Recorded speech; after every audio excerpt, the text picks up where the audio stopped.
The story of Krazy Joe was torn from yesterday's headlines, and it's as terrifying as tomorrow's.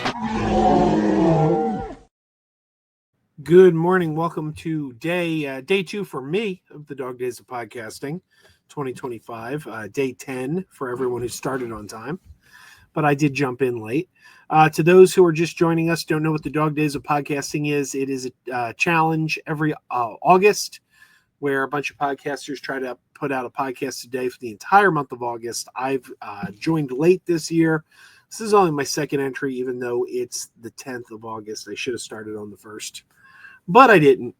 So as usual this year, I'm going to be talking about movies. And hang on one second. I'm going to turn my camera off real quick and give my daughter a hug because she's going to bed.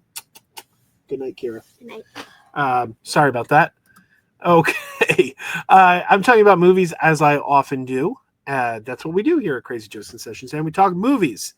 And yesterday we kind of touched on, I said that I think the best movie that I've seen this year is Superman. But I want to touch on another movie this year that has been getting a lot of press, and that is Fantastic Four First Steps. Fantastic Four First Steps is the first attempt to do a Fantastic Four movie in the Marvel Cinematic Universe. Obviously, there have been some Fantastic Four movies before. There was the notorious film from the 90s made by Roger Corman. Then in the 2000s, we had the ones that were made by Tim Story that starred Chris Evans. That was first the Fantastic Four in 2005, followed by a sequel, Fantastic Four Rise of the Silver Surfer in 2007. And then 10 years later in 2015, there was a reboot by Josh Trank. So this is the fifth. Let me see. Corman fifth. This is the fifth Fantastic Four movie. And the first one done by Marvel for the MCU. And it's gotten a lot of press because the movie got favorable reviews. And it got a favorable verified audience score on Rotten Tomatoes. And it got a pretty good cinema score. Yet the movie has just kind of cratered at the box office after its opening weekend. It had a really good opening weekend and then just crashed down. And a lot of people are trying to figure out why this is. Now, what's interesting is that it does have a high audience score on Rotten Tomatoes, which indicates that the audience that saw the movie did like it. That's what you would gather from that audience score. And it has a high cinema score, which indicates the same thing. However, that's not what I'm hearing. Now, this is all anecdotal, of course. But when I talk to people, for example, I was out of work for about a month. I was working remotely. I wasn't in the office because my arm was in a cast. I couldn't drive. But my arm came out of the cast about a week ago, and I was able to drive back to the office. And what I found was my coworkers, several of them mentioned that they did not care for the Fantastic Four. And at my local movie theater, I went to see 2 movies one day, and there was a lag time. And, there's a bar in the movie theater. So since I had over an hour between movies, I sat at the bar and had a couple drinks, and I got talking to the bartender. And do you know what the bartender told me? People were telling him they didn't like the Fantastic Four. So I'm hearing from word of mouth on the street, people I work with, people I know, the people that work in the movie theater, that there's a lot of negative reviews out there for the Fantastic Four, which is interesting because it contradicts what the audience score is telling us and what the cinema score is telling us. And that's bizarre because those things are usually fairly reliable. And what's really interesting about this is there's 2 kinds of box office flops. There's the ones that nobody goes to see at all. Just they open up, nobody goes. That was The Flash a couple of years ago. And that was The Blue Beetle a couple of years ago. Indiana Jones a couple of years ago. They came out, they opened, and people just did not go to the theater to see them. Day one, opening weekend, the people didn't show up. Then you have another kind where the people do show up and there's a strong opening weekend and then it craters. Now, I always say the box office is not a sign of quality. Never has been. Some of the greatest movies of all time were box office flops. Movies like The Wizard of Oz, It's a Wonderful Life, Citizen Kane, Willy Wonka and the Chocolate Factory. More recent films like Tron, Blade Runner, and The Big Lebowski. We often get these movies that they don't do well in the theater. Nobody goes to see them, but then they find their audience years later on television, on video, on DVD, on streaming, whatever it is. The audience finds the film, and it didn't do badly at the box office because nobody liked it. It did badly at the box office because nobody saw it. For some reason, nobody went to see the thing. So they really didn't know if they liked it or not. How could you? You don't know that you don't like a thing that you didn't see, right? So box office has never been an indicator of quality. But when you get something like the Fantastic Four, where it opens really strong, has a good opening weekend, and then it tanks, that's an interesting thing because that indicates that people did go to see it. There was interest, but the word of mouth was not strong, or the word of mouth got out, this is not worth your time. Don't bother. I definitely think that's what happened several years ago. I think that's what killed the DC, the previous DC universe before James Gunn. Because if you look, Man of Steel and Batman v Superman did exceedingly well in their opening weekends.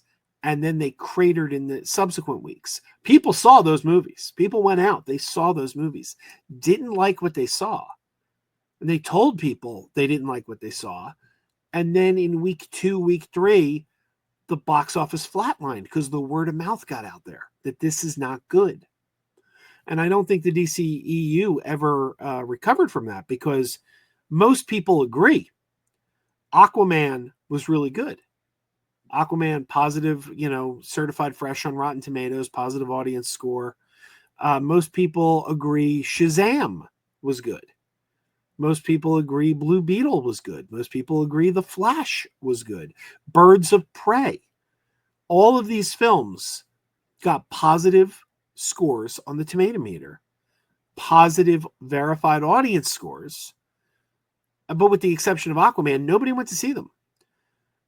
So you got to ask yourself why. These movies came out and they're good, and all the indicators tell us they're good. Why weren't people interested? And the only possible explanation is because they were built on a foundation that was shoddy. People did go see Man of Steel. People did go see Batman v Superman, and they did not like what they saw. So when you're going to make films in a franchise connected to those films that nobody liked, you're building your franchise on a shoddy foundation. But I think that's just like Batman v Superman and Man of Steel. I think that's what we're looking at with Fantastic Four. But it's interesting because the Tomato Meter would tell us otherwise. The Tomato Meter would tell us people did like that movie. And the audience score would tell us people did like that movie. But nobody went back in week 2. That's not the case with Superman. Superman had a strong box office performance all the way across the board. I did not care for Fantastic Four myself. I am a huge fan of the Fantastic Four comic. It is my second favorite Marvel comic after Spider-Man. Spider-Man and Fantastic Four have always been my top 2 Marvel comics. I'm more of a DC guy, but I like comics in general. And Fantastic Four is one of my favorite Marvel books. And as a Fantastic Four fan, I always said Fantastic Four is the family sitcom. If you were going to turn a Marvel comic into a TGIF Friday night ABC sitcom, it would have been Fantastic Four. It's basically Full House. You got the parents, you got the wacky uncles, one of whom actually is a blood uncle, one of whom is just a friend who lives with them. That's Johnny and Ben. Full House is Fantastic Four, right? Thing and Human Torch are Uncle Joey and Uncle Jesse. And they're always bickering, Thing and Human Torch. And they play tricks on each other. They play pranks on each other. It's always been the more comedic, lighthearted Marvel comic. And I always said it felt like a family sitcom in comic book form with superheroes. And that was missing from the movie. the movie took itself way too seriously. First Steps, way too serious. It's not a bad movie. I saw it twice actually because I wanted to see if my opinion would change in a second viewing, and actually I liked it less the second time. Beautiful movie, absolutely beautiful movie. The retro future design looks like a 1960s like Jetsons version of the future. Stunning to look at, but the movie just takes itself too seriously, and there's a sense of melancholy hanging over the film. Like it's kind of a downer. Like the tone of the film is kind of a downer, and I'm like, this isn't what I expect from the Fantastic Four in the comics. This isn't the tone I expect from the Fantastic Four. And as much as people like to rag on the early 2000s films with Michael Chiklis and Chris Evans, I feel they were better Fantastic Four movies. I feel like they captured the tone of the comics better than this new film did. So I think that's why it's failing. I mean, although I can't explain why the tomato meter and the cinema score is so strong. That I can't explain. But I do think the word of mouth, much like Batman v Superman before it, the people went. This isn't one where people weren't interested in the movie and they just didn't show up on day one. The people went, but they didn't like what they saw. And I think that's the problem with Fantastic Four. Anyway, everyone's now proclaiming the death of superhero films. It's the end of superhero films, and it's not. It isn't even close. If you look, Captain America Brave New World is on Disney Plus right now, and it didn't do well at the box office. It's been like number one on Disney Plus for several weeks in a row. It's doing exceedingly well on Disney Plus. I think the problem is that people are waiting for streaming, and we can get into that tomorrow. That is going to be the topic for tomorrow. We're going to talk about the streaming issue and what can be done about it. All right, everybody, keep wearing those pajamas. Keep wearing those pajamas with the plastic feet. Keep wearing those pajamas. Tell everyone you need. Keep wearing those pajamas with the back door flap. Keep wearing those pajamas. Don't open it, it's a trap. Oh no, it's a trap. Some people call them PJs, some people call them jammies. They can come embroidered with big money and no whammies. They can have 100 tiny commander Adamas, but no matter how they look, just keep on wearing those pajamas. Keep on wearing those pajamas. Keep wearing those pajamas. I know we're having fun. Keep wearing those pajamas. And now the song is done.